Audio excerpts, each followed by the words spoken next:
चिराग पासवान ने India news से खास बातचीत करते हुए कहा कि बिहारी फर्स्ट मेरी आत्मा है, इसे लागू कराना मेरा लक्ष्य है। सुनिए।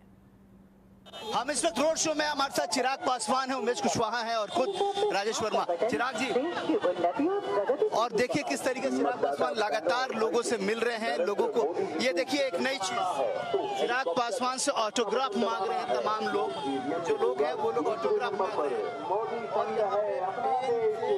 ऑटोग्राफ देते हुए चिराग पासवान। और आप देख सकते हैं किस तरीके से यहाँ पे साफ तौर पे आप देखिए चिराग जी, हाँ बताइए। दोपहर में 3:30 बजे अगर लोगों में ये जोश है, ये उत्साह है, तो ये अपने में दर्शा रहा है कि लोगों ने मन बना लिया। और हकीकत भी है, बिहार की 40 सीटों पर लोगों ने मन बना लिया है।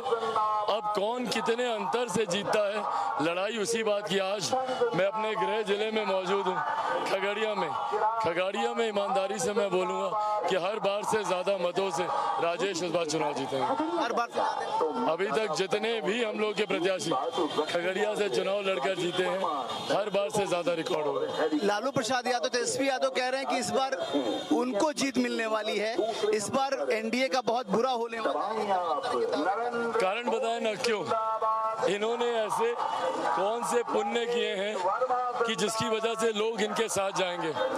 ये लाठी में तेल पिलाने वाले लोग, नौकरी के बदले जमीन अपने नाम लिखवाने वाले लोग, औरतों, महिलाओं, लड़कियों, बच्चियों पर गालियां दिलवाने वाले लोग, पलायन इनकी वजह से हुआ, लोग छोड़कर बिहार गए, ये वो लोग। तो क्या इनके पुण्य रहे कि लोग इनका साथ देंगे या इनके साथ जाएंगे। और इन लोगों का हर्ष देखिए, 14 से बुरा रिजल्ट इन लोगों का 19 में आया, और इस बार 19 से बुरा रिजल्ट इन लोगों के लिए 2024 में आएगा।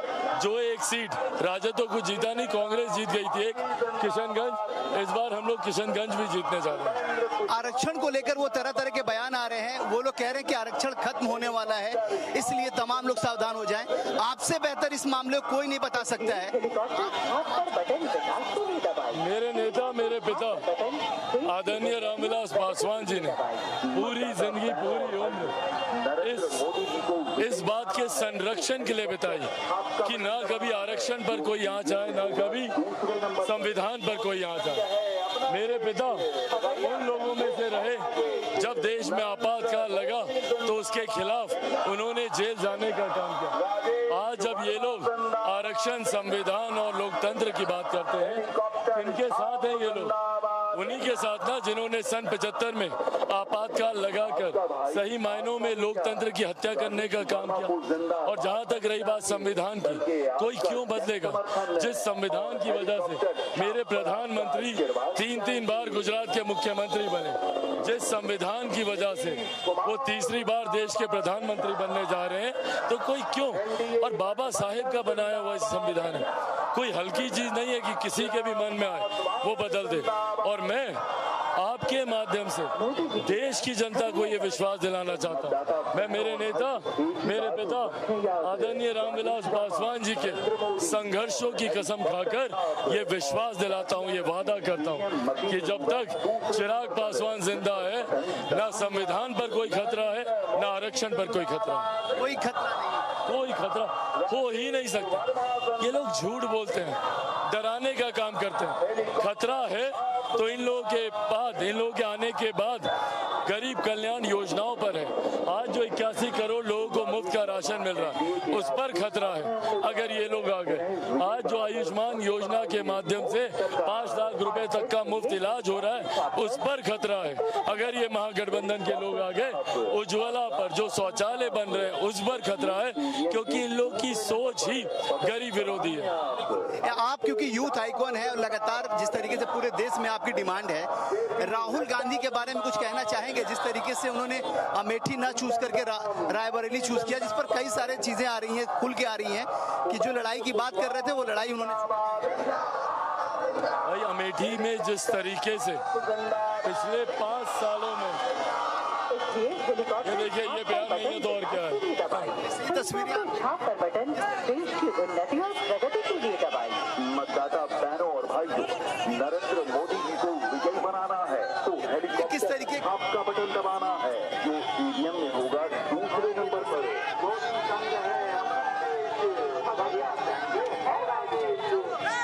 हौसला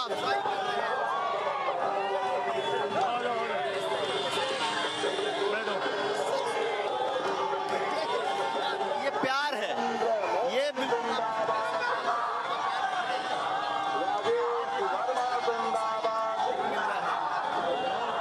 इतनी तपती गर्मी में एक तरफ रामविलास पासवान, एक तरफ चिराग पासवान। बढ़िया फोटो देना है आपको देगा राजेश वर्मा को जिंदाबाद नहीं चाहिए। आराम से, आराम से। समर्थन है और पीछे आजा, पीछे आजा, पीछे आजा, आपका आशीर्वाद पीछे, पीछे, पीछे, निकल जाइए पीछे। देखिए साफ तौर पे चिराग राहुल गांधी के सवाल एनडीए गठबंधन राहुल जी ने जिस तरीके से अमेठी की अनदेखी की, ये बात अमेठी के लोग भूले नहीं हैं। आप वायनाड गए, कोई बात नहीं, चुनाव में हार जीत लगी रहती है। आप अगर मुझे ठीक से याद है तो राहुल जी 55,000 के करीब मतों से चुनाव हारे थे। उसके बावजूद अमेठी की 3.5-4 लाख जनता ने उनके पक्ष में मतदान किया था।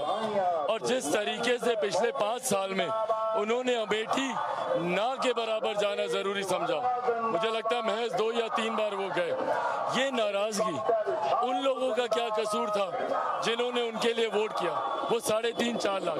ऐसे में इन्होंने उन लोगों का विश्वास भी खो दिया जिन्होंने उस हालात में भी उनका साथ दिया था।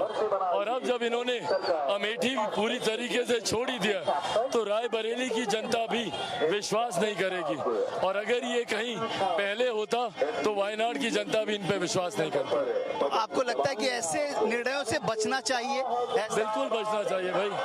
आप अपने आप को युवा कहते हैं, लंबी राजनीति है आपकी। इस तरीके से जनता के बीच में अगर आप अविश्वास उत्पन्न कर देंगे तो ये आपकी भविष्य की राजनीति के लिए बहुत हानिकारक है। 2 सवाल सिर्फ मेरे छोटे हैं, बहुत व्यस्त है आपका टाइम।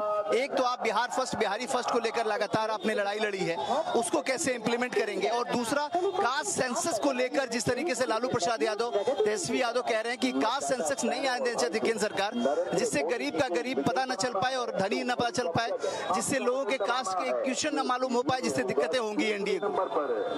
सबसे पहली बात तो जातीय जनगणना के पक्ष की होनी चाहिए, पर हाँ ये आंकड़े सरकार के पास रहने चाहिए। इनको सार्वजनिक कर लोगों में फिर मतभेद आप उत्पन्न करने का आप काम करते हैं। ऐसे में कई योजनाएं हैं सरकार की जो जातीयता के आधार पर बनाई जाती है, उसके लिए ये आंकड़े सरकार के पास होने चाहिए ताकि उसके अनुपात में आप राशि का आप आवंटन आप कर सकें। पर हाँ कई लोग इसको राजनीतिक मुद्दा बनाने का काम करते हैं, ये पूरी तरीके से गलत है। बिहार फर्स्ट, बिहारी फर्स्ट मेरा विजन है, मेरी पार्टी की आत्मा है और एक विकसित बिहार बनाने को लेकर एक ठोस रोड मैप है। उस दिशा में मैं आगे बढ़ रहा हूँ। मुझे उम्मीद ही नहीं, पूरा विश्वास है कि अगली एनडीए की जो सरकार बिहार में बनेगी उसमें बिहार फर्स्ट, बिहारी फर्स्ट सरकारी एजेंडे का मजबूत हिस्सा है। आखिरी सवाल राजेश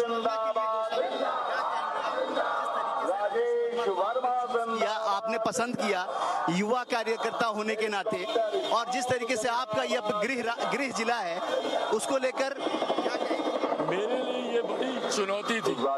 मेरा गृह जिला है, मेरे पिता की जन्मभूमि है। ऐसे में यहाँ से उम्मीदवार, यहाँ से प्रत्याशी कोई सामान्य व्यक्ति कतई नहीं हो सकता था। मेरे नेता, मेरे पिता के सिद्धांतों को, विचारों को आगे लेकर बढ़ने की जिम्मेदारी जिसके ऊपर है वो मजबूत कंधे होने चाहिए। ऐसे में ये विश्वास मेरा, मेरे परिवार का और मेरी पार्टी का राजेश पर रहा। राजेश ना सिर्फ मेरे छोटे भाई बल्कि जिस मेहनत से और जिस अनुभव से इन्होंने आगे बढ़ने का काम किया है भागलपुर में डिप्टी मेयर की भूमिका में ये रहे। मेरी पार्टी से इन्होंने 2020 विधानसभा का चुनाव लड़ने का काम किया। पार्टी के जिला अध्यक्ष के तौर पर इन्होंने भूमिका निभाई।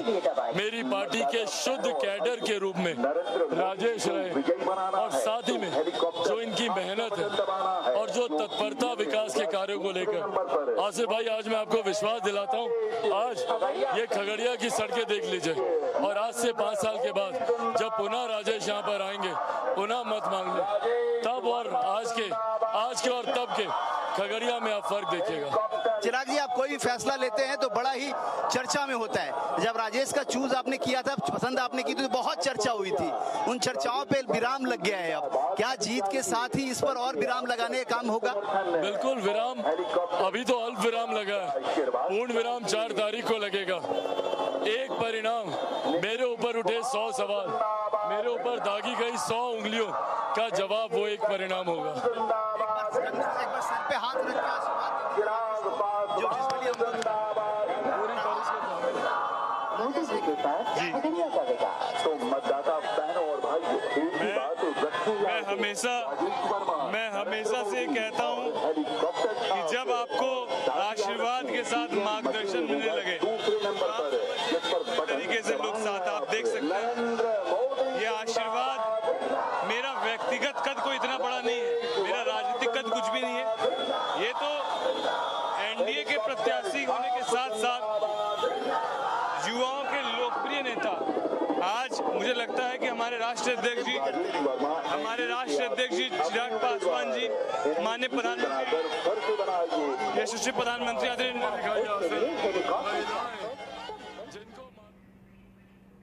करनाल में भगवान परशुराम जयंती समारोह का भव्य आयोजन हुआ। इस कार्यक्रम में मुख्य अतिथि के रूप